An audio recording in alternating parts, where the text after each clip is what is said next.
Takže já děkuji paní Hagmanové za slovo a dovolte mi vás takto pozdravit na dnešním setkání a říci hlavně tak poděkovat hlavně organizátorům této konference za pozvání, za to, že má společnost Optika vůbec příležitost se na takovéto akci představit a vůbec představit spolupráci se vzdělávacími institucemi, jakým způsobem my to děláme, takzvaně, jakým směrem chceme jít a jaké máme v této oblasti už dosažené nějaké výsledky a úspěchy. Věřím, mi dovolte v krátkosti představit naši společnost Optiku, který má historii sahající až do roku 1933, kdy byla založena původně jako Optikotechna zakladateli optického průmyslu v českých zemích docentem Aloisem Mazurkem a inženýrem Aloisem Benešem. Optika SRO je světovým výrobcem opticko-mechanických přístrojů a elementů, které vyrábíme na špičkových technologiích za významné podpory profesionálního výzkumu a vývoje. Naše společnost Optika sídlí v Přerově na ulici Kabelikova a taktéž máme tedy pobočku v Neoptě USA v New Yorku na Long Islandu, kdy celkově v obou společnostech pracuje přes 2600 zaměstnanců, z čehož 2500 zaměstnanců právě v Přerově. Majitelem společnosti a současným prezidentem je pan Paul Rausnitz, je to Čech-Američan, který se narodil tady v České republice, ale převážnou část tedy svého života žije v USA. Pan Paul Rausnitz je tedy majoritním vlastníkem, vizionářem a je považován tedy za vůbec obnovitele společnosti a je to člověk, který ve svých 83 letech je stále plně nasazen biznisem. Současné výrobní portfolio a výrobní technologie společnosti Neopta jsou v celosvětovém podvědomí. A to díky díky vlastně jedinečným vlastnostem produktu a v neposlední řadě pro mimořádnou hodnotu výrobků, které vyrábíme. Výrobní program se dělí do 3 oblastí, jsou to spotřební, průmyslové a vojenské aplikace.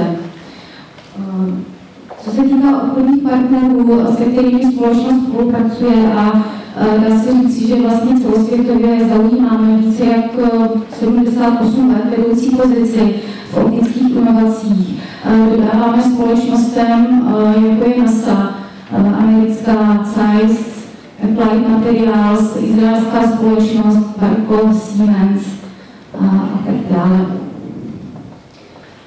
Tak exportujeme do více než 55 zemí světa, největší část zaujímá Evropská unie, potom významným zákazníkem je právě zmiňovaný Applied Materials z Izraeli, dále USA, Švýcarsko, ostatní země tvoří asi 8%. Z té sportovní optiky se zaměřujeme na výrobu binokulárních dalekohledů, komplexně konstruované řady zaměřovacích kůžkohledů s pevným i proměnným zvětšením a špičkové pozorovací dalekohledy. Volná optika jsou to různé množství čoček, hranolů, hranulových sestav, filtrů a zrcátek, které jsou dále využívány našimi koncovými zákazníky v mnoha průmyslových odvětvích, například pro lékařské, vojenské, kosmické a komerční technologie. Dále potom optika a polovodiče. Z vojenských aplikací se dá říci, že Neopta je ve světě respektována jako elitní značkový výrobce optiky a dodavatel OEM produktů všech předních firm na celosvětovém trhu. Tak spolupráce se školami je jedním z velmi důležitých pilířů naší firmní personální politiky a určitě bych tady zmínila, že v popředí našeho zájmu stojí zejména podpora studentů, kterým chceme umožnit získávat praktické znalosti a zkušenosti již v průběhu jejich středoškolského nebo vysokoškolského studia. A dávat jim tak možnost vlastně zkoušet si v reálném pracovním prostředí, uplatnit vlastně to, co se v naší škole naučili a získat tedy praxi ještě předtím, než ukončí studium. Co se týká spolupráce, tedy formy spolupráce s základními školami, jedná se o pravidelné setkávání výchovných poradců a ředitelů škol, jak ve společnosti Norky optiky, tak návštěva našich zástupců na základních školách, tedy v regionu Přerovska a okolí. Dále ta příprava různých druhů propagačních materiálů, cíleně pro žáky základních škol.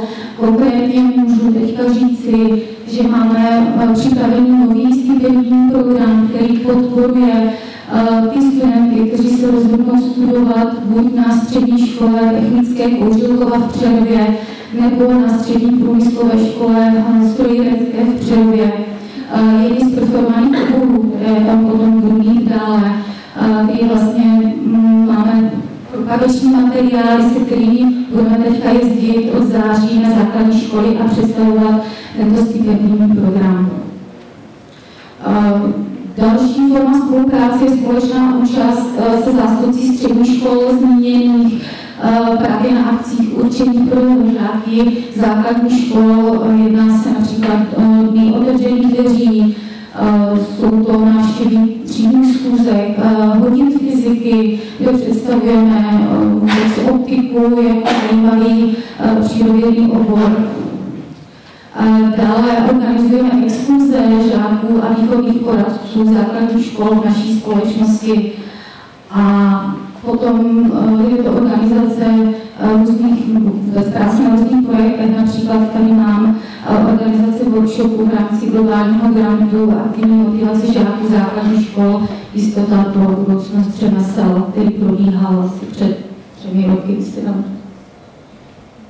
Tak, co se týká spolupráce se středními školami, my jsem tady zmiňovala střední školu technickou Kouřilkova 8 v Přerově a dále pak střední průmyslovou školu strojení, tak jsou to konkrétně realizace krátkodobých praxí a praktické výuky v prostorách naší společnosti.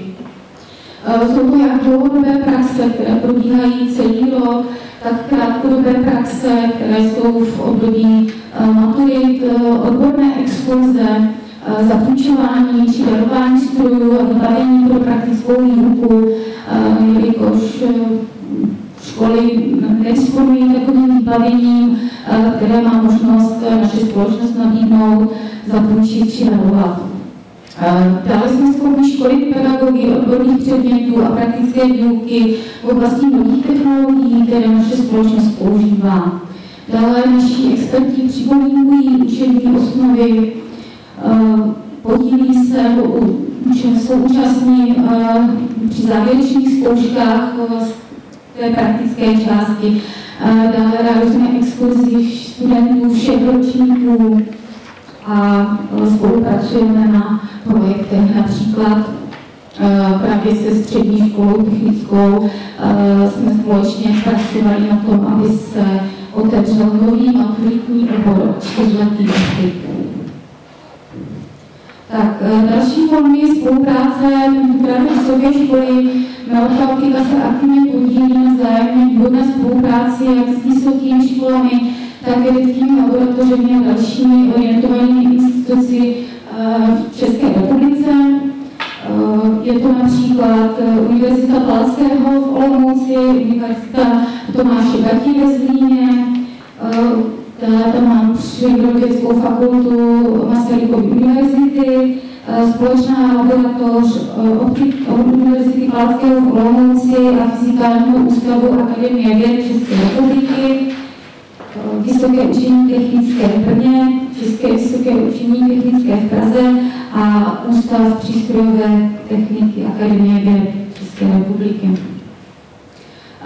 Co se týká spolupráce konkrétně, mám tady rozvinutou pouze tady spolupráci se střední školou technickou Kouřilkova v Přerově, protože se dá se říci, že s touhletou školou vlastně spolupracujeme nejdéle, a to již od roku 1967.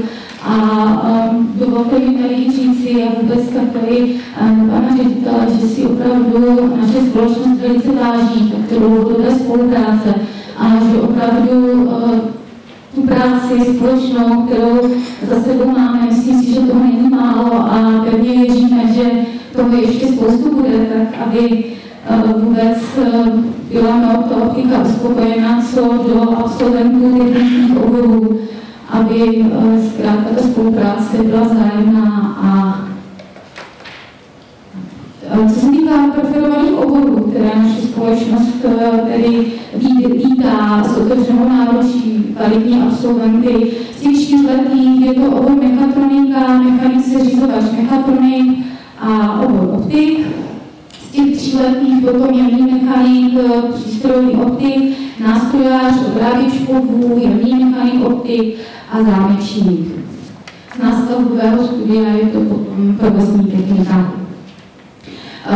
Dovolila jsem si trošičku statistických dat tady přednést, co se týká přehledu průběhu praxe studentů. Jak jsem tady hovořila, tohleto se jedná o tu dlouhodobou praxi, to znamená celý rok, která probíhá od září do května, června.